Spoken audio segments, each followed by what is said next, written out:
The One and Only Ivan by Katherine Applegate. Glossary. Chest beat.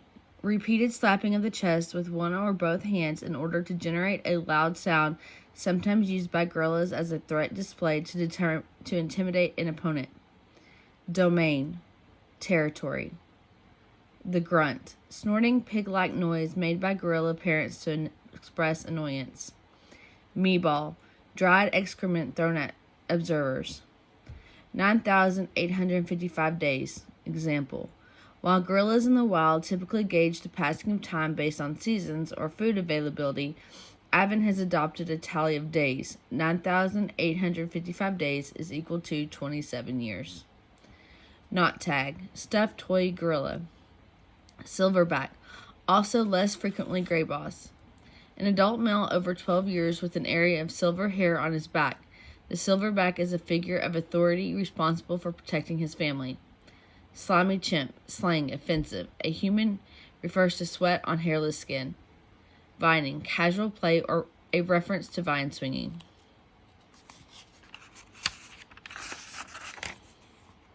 Hello. I am Ivan. I am a gorilla. It's not easy as it looks. Names. People call me the freeway gorilla, the ape at exit 8, the one and only Ivan, mighty silverback. The names are mine, but they're not me. I am Ivan, just Ivan, only Ivan. Humans waste words. They toss them like banana peels and leave them to rot.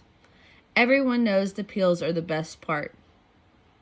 I suppose you think gorillas can't understand you. Of course, you also probably think that we can't walk upright. Try knuckle walking for an hour. You tell me, which way is more fun? Patience. I've learned to understand human words over the years, but understanding human speech is not the same as understanding humans. Humans speak too much. They chatter like chimps, crowding the world with their noise even when they have nothing to say. It took me some time to recognize all those human sounds, to weave words into things, but I was patient. Patient is a useful way to be when you're an ape. Gorillas are as patient as stones. Humans, not so much.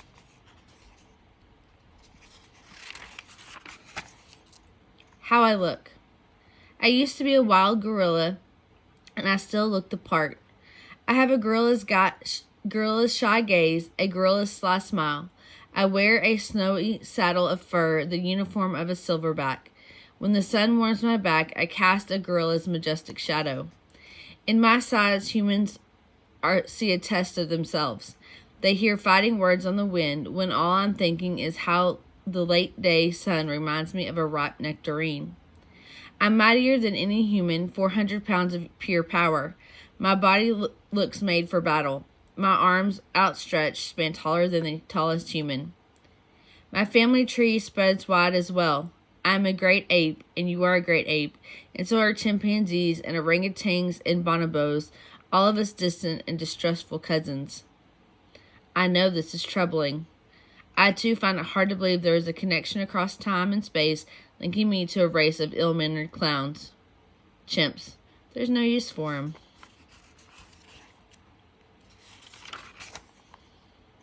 The Exit 8 Big Top Mall and Video Arcade.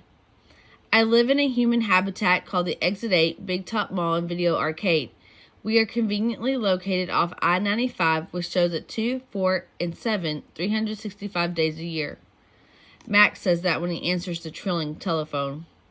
Mac works here at the mall. He is the boss. I work here too. I am the gorilla. At the Big Top Mall, a creaky music carousel spins all day, and monkeys and parrots live amid the merchants.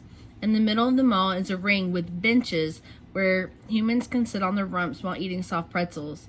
The floor is covered with sawdust made of dead trees. My domain is at one end of the ring. I live here because I am too much gorilla and not enough human. Stella's domain is next to mine. Stella is an elephant. She and Bob, who is a dog, are my dearest friends. At present, I do not have any gorilla friends. My domain is made of thick glass and rusty metal and rough cement. Stella's domain is made of metal bars. The sun bear's domain is wood. The parrot's is wire mesh. 3 of my walls are glass. One of them is cracked, and a small piece about the size of my hand is missing from its bottom corner. I made the hole with a baseball bat Matt gave me for my 6th birthday. After that, he took the bat away, but he let me keep the baseball that came with it. A jungle scene is painted on one of my domain walls. It has a waterfall without water, and flowers without scent, and trees without roots. I didn't paint it, but I enjoy the way of the shapes flow across my wall, even if it isn't much of a jungle. I am lucky my domain has 3 windowed walls.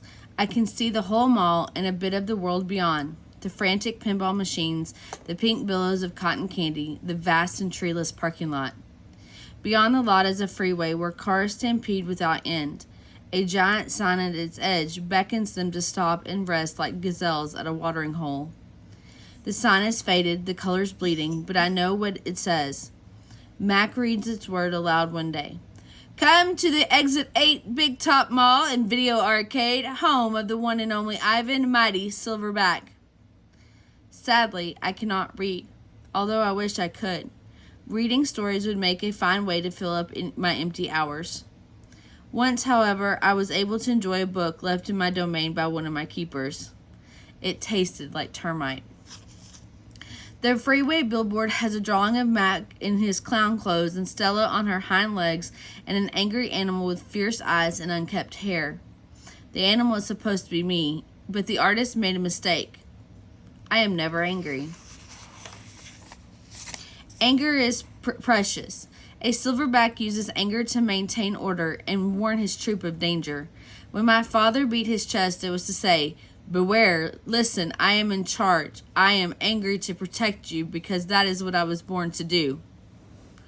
Here in my domain, there's no one to protect.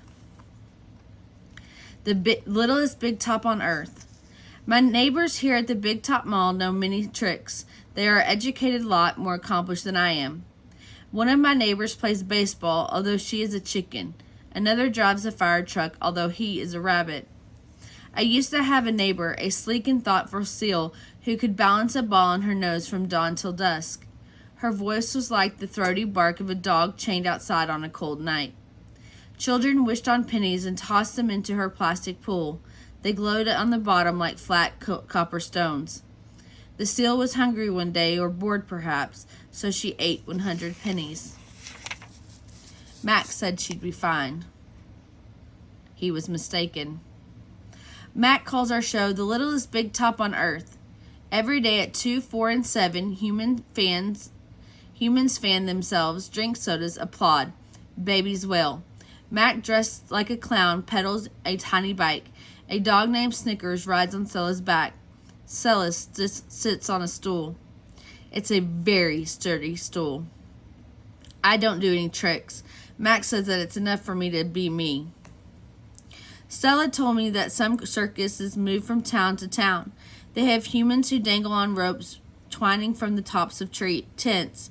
They have grumbling lions with gleaming teeth and a snaking line of elephants, each clutching the limp tail in front of her. The elephants look far off into the distance so they won't see the humans who want to see them. Our circus doesn't migrate. We sit where we are like an old beast too tired to push on. After our show, humans forage through the stores. A store is where humans buy things that they need to survive. At the Big Top Mall, some stores will sell new things, like the balloons and t-shirts and caps to cover the gleaming heads of humans. Some stores sell old things that smell dusty and damp and long forgotten. All day I watch humans scurry from store to store. They pass their green paper, dry as old leaves, and smelling of 1,000 hands back and forth and back again. They hunt frantically, stalking, pushing, grumbling. Then they leave, clutching bags filled with things, bright things, soft things, big things. But no matter how full the bags, they always come back for more. Humans are clever indeed. They spin pink clouds you can eat. They build domains with flat waterfalls. But they are lousy hunters. Gone. Some animals live privately, unwatched, but that is not my life. My life is flashing lights and pointing fingers and uninvited visitors.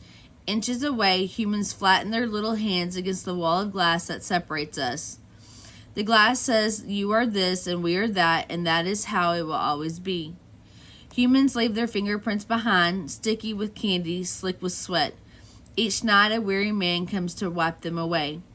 Sometimes I press my nose against the glass. My nose print, like your fingerprint, is the first and last and only one. The man wipes the glass, and then I am gone. Artist. Here in my domain, I do not have much to do. You can only throw so many meatballs at humans before you get bored. A meatball is made by rolling up dung until it's the size of a small apple, then letting it dry. I always keep a few on hand. For some reason, my visitors never seem to carry any. In my domain, I have a tire swing, a baseball, a tiny plastic pool filled with dirty water, and even an old TV. I have a stuffed toy gorilla, too. Julia, the daughter of the weary man who cleans the mall each night, gave it to me. The gorilla has empty eyes and floppy limbs, but I sleep with it every night. I call it not Tag. Tag was my twin sister's name. Julia is 10 years old. She has hair like black glass and a wide half-moon smile. She and I have a lot in common. We are both great apes, and we are both artists. It was Julia who gave me my first crayon, a stubby blue one, slipped through the broken spot in my glass along with a folded piece of paper. I knew what to do with it. I watched Julia draw. When I dragged the crayon across the paper, it left a trail in its wake like a slithering blue snake. Julia's drawings are wild with color and movement. She draws things that aren't real, clouds that smile and cars that swim. She draws until her crayons break and her paper rips. Her pictures are like pieces of a dream. I can't draw dreamy pictures. I never remember my dreams, although I sometimes awaken with my fists clenched and my heart hammering. My drawings seem pale and timid next to Julia's. She draws the ideas in her head. I draw the things in my cage, simple items that fill my days. An apple core, a banana peel, a candy wrapper. I often eat my subjects before I draw them. But even though I draw the same things over and over again, I never get bored with my art. When I'm drawing, that's all I think about. I don't think about where I am, about yesterday or tomorrow. I just move my crayons across the paper. Humans don't always seem to recognize what I've drawn. They squint, cock their heads, murmur. I'll draw a banana, a perfectly lovely banana, and they'll say, "It's a yellow airplane," or "It's a duck without wings." That's all right. I'm not drawing for them. I'm drawing for me. Max soon realizes that people will pay for a picture made by a gorilla even if they don't know what it is. Now I draw every day. My work sells for $20 a piece, $25 with frame, at the gift shop near my domain. If I get tired and need a break, I eat my crayons. Shapes and clouds. I think I've always been an artist. Even as a baby, still clinging to my mother, I had an artist's eye. I saw shapes in the clouds and sculptures in the tumbled stones at the bottom of a stream. I grabbed at colors, the crimson flower just out of reach, the ebony bird streaking past. I don't remember much about my early life, but I do remember this. Whenever I got the chance, I would dip my fingers into cool mud and use my mother's back for a canvas. She was a patient soul, my mother. Imagination. Someday I hope I can draw the way Julia draws, imagining worlds that don't exist yet. I know what most humans think. They think gorillas don't have imaginations. They think we don't remember our past or ponder our futures. Come to think of it, I suppose they have a point. Mostly I think about what is, not what could be. I've learned not to get my hopes up. The loneliest gorilla in the world. When the Big Top Mall was first built, it smelled of new paint and fresh hay, and humans came to visit from morning till night. They drifted past my domain like logs on a lazy river. Lately, a day might go by without a single visitor. Max says he's worried. He says I'm not cute anymore. He says, "Ivan, you've lost your magic, old guy. You used to be a hit." It's true that some of my visitors don't linger the way they used to. They stare through the glass, they cluck their tongues, they frown when I watch my TV. He looks lonely, they say. Not long ago, a little boy stood before my glass, tears streaming down his smooth red cheeks. He must be the loneliest gorilla in the world, he said, clutching his mother's hand. At times like this, I wish humans could understand me the way I can understand them. It's not so bad, I wanted to tell the little boy. With enough time, you can get used to almost anything. TV. My visitors are often surprised when they see the TV Mac put in my domain. They seem to find it odd, the sight of a gorilla staring at a tiny human in a box. Sometimes I wonder, though, isn't it the way they stare at me, sitting in my tiny box, just as strange? My TV is old. It doesn't always work, and sometimes days will go by before anyone remembers to turn it on. I'll watch anything, but I'm particularly fond of cartoons with their bright jungle colors. I especially enjoy it when someone slips on a banana peel. Bob, my dog friend, loves TV almost as much as I do. He prefers to watch professional bowling and cat food commercials. Bob and I have seen many romance movies too. In a romance, there is much hugging and sometimes face licking. I have yet to sing a single romance starring a gorilla. We also enjoy old Western movies. In a Western, someone always says, "This town ain't big enough for the both of us, Sheriff." In a Western, you can tell when who the good guys are and who the bad guys are, and the good guys always win. Bob says Westerners are nothing like real life. The Nature Show. I have been in my domain for 9,855 days. Alone. For a while, when I was young and foolish, I thought I was the last gorilla on Earth. I tried not to dwell on it. Still, it's hard to stay upbeat when you think there are no more of you. Then one night, after I watched a movie about men in black hats with guns and feeble-minded horses, a different show came on. It was not a cartoon, not a romance, not a Western. I saw a lush forest. I heard birds murmuring. The grass moved. The trees rustled. Then I saw him. He was a bit threadbare and scrawny, and not as good-looking as I am, to be honest. But sure enough, he was a gorilla. As suddenly as he appeared, the gorilla vanished, and in his place was a scruffy white animal called, I learned, a polar bear, and then a chubby water creature called a manatee, and then another animal, and another. All night I sat wondering about the gorilla I glimpsed. Where did he live? Would he ever come to visit? If there was a he somewhere, could there be a she as well?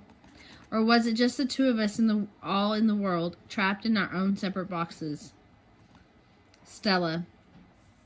Stella says she is sure I will see another real live gorilla someday, and I believe her because she is even older than I am and has eyes like black stars and knows more than I ever will know.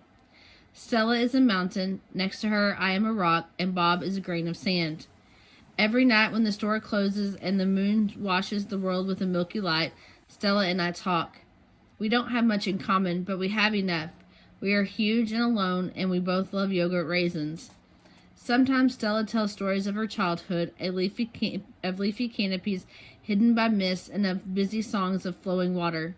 Unlike me, she recalls every detail of her past. Stella loves the moon and its untroubled smile. I love the feel of the sun on my belly. She says, "It's quite a belly, my friend," and I say, "Thank you, and so is yours." We talk, but not too much. Elephants, like gorillas, do not waste words. Stella used to perform in a large and famous circus, and she still does some of those tricks for our show. During one stunt, Stella stands on her hind legs while Snickers jumps on her head. It's hard to stand on your hind legs when you weigh more than 40 men. If you are a circus elephant and you stand on your hind legs while a dog jumps on your head, you get a treat. If you do not, the claw stick comes swinging. Elephant hide is thick as bark on an ancient tree, but a claw stick can pierce it like a leaf. Once, Stella saw a trainer hit a bull elephant with a claw stick. A bull is like a silverback, noble, calm like a cobra is calm. When the claw stick caught in the bull's flesh, he tossed the trainer into the air with his tusk. The man flew, Stella said, like an ugly bird. She never saw the bull again.